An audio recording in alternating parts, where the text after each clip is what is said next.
Bonsoir à tous et merci de suivre le flash d'information sur RTI2, la chaîne la plus proche de vous en société. La nouvelle avait été faite. Les organisations patronales et syndicales de Côte d'Ivoire prévoient une augmentation de 25% du salaire minimum interprofessionnel garanti, ce SMIG. S'appliquant donc à tout corps de métier, cette augmentation du SMIG suscite de nombreuses interrogations. Si elle réjouit certains jeunes en quête d'emploi, cette hausse du SMIG est une hérésie pour certains employés du privé qui estiment qu'avec ce SMIG à hauteur de 75 000 francs CFA, avoir un personnel de maison deviendra désormais un luxe. Ce soir, avec Aboulaziz Guira, vous aurez les réactions des Ivoiriens.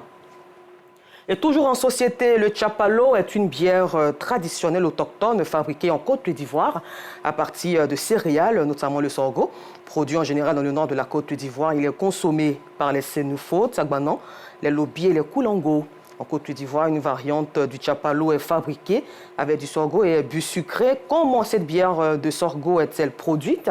Quelles sont ses vertus thérapeutiques? Que pensent les différents consommateurs de cette boisson traditionnelle?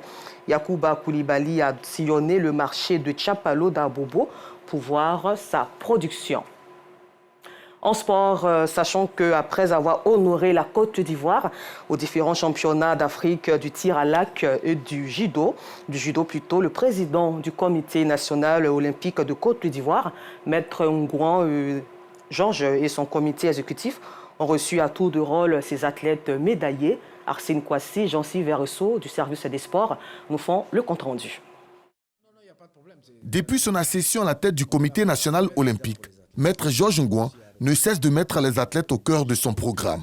Et cela s'est à nouveau démontré avec les doubles médailles d'or et d'argent des récents championnats d'Afrique du tir à l'arc disputés à Pretoria en Afrique du Sud. Nous sommes encore heureux d'être là, afin de présenter à Monsieur le Président et à son comité directeur vraiment le fruit de cette campagne-là. Tout comme les archers, les judokas ont été reçus par le patron de l'olympisme ivoirien.